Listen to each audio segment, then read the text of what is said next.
ବାପା ବାପା ତମକୁ କିଏ ଖୋଜୁଛନ୍ତି? ଆରେ ଆରେ ମୁଁ ତ ବାପାଙ୍କୁ କେତେବେଳେ ଖୋଜିଲି, ମୁଁ ତ ତୋ ପାଖକୁ ଆସିଛି। ଆପଣ କିଏ? ଆରେ ତୁ ଜାଣିନୁ, ମୁଁ ପା ତୋ ଟିଚର, ଆଜିଠୁ ତୋତେ ପଢେଇବା ପାଇଁ ଆସିଛି। ଆପଣ ଆଜିଠୁ ମତେ ପଢେଇବେ? ହଉ ସାର୍, ଠିକ ଅଛି। ଆଚ୍ଛା, ମୁଁ ତତେ କିଛି କ୍ୱେଶ୍ଚନ ପଚାରୁଛି, ତୁ ତାର ଠିକ ଠିକ ଆନ୍ସର ଦେ। ହଉ ସାର୍, ପଚାରନ୍ତୁ। କହିଲୁ ତୋ ନାମ କଣ? ସାର୍, ଠିକ ଠିକ। ଆରେ ତୋ ନାମ କଣ କହରେ ବାପା, ତମ ଘରେ ତତେ କଣ ଡାକନ୍ତି? ସାର୍, ରାମୁ। କହିଲୁ ବାପା ରାମୁ, ଆମ ଦେଶ କେବେ ସ୍ଵାଧୀନ ହୋଇଥିଲା? ମୋ ଜନ୍ମ ହବା ଆଗରୁ। ଆରେ ତୋ ଜନ୍ମ ହେବା ଆଗରୁ ଯେ, କିନ୍ତୁ କୋଉ ମାସ କୋଉ ତାରିଖରେ ହୋଇଥିଲା ସେଇଟା ତ ଜାଣିଥିବୁ। ମୁଁ ତାରିଖ ମାସ ମନେ ରଖି କଣ କରିବି? ଦେଶ କଣ ସ୍ୱାଧୀନ କରିବି ନା କଣ?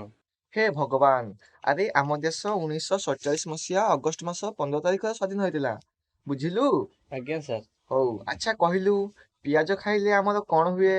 ସାର୍, ପିଆଜ ଖାଇଲେ ପାଟି ପିଆଜ ପିଆଜ ବାସେ।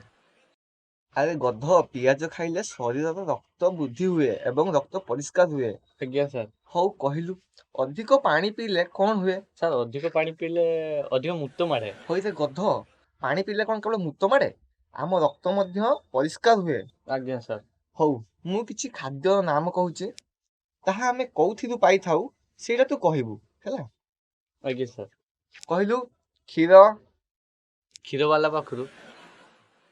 ମୂର୍ଖ, କ୍ଷୀର ଆମେ ଗାଈ ପାଖରୁ ପାଇଥାଉ। ଆଜ୍ଞା ସାର୍। ଏଇଟା କହିଲୁ, ଆମେ ମହୁ କୋଉଠି ପାଇଥାଉ?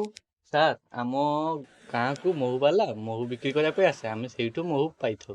ହେ ଭଗବାନ, ମହୁ ଆମେ ମହୁମାଛି ଠାରୁ ପାଇଥାଉ, ତତେ ଏତିକି ବି ଜଣା ନାହିଁ? ହଉ ଛାଡ, ଗୋଟେ କିବା କ୍ୱେଶ୍ଚନ ତ ତୁ ଠିକ ସେ କହିପାରିଲୁନି, ଏବେ ଲାଷ୍ଟ କ୍ୱେଶ୍ଚନର ଆନ୍ସର ଦେ। ଗୋଟିଏ ଦିନରେ ତୁ ବ୍ୟବହାର କରୁଥିବା 3ଟି ଜିନିଷର ନାମ କହ। ସାର୍, ଏଇଟା ତ ବହୁତ ସହଜ କ୍ୱେଶ୍ଚନ। Facebook, WhatsApp, Instagram.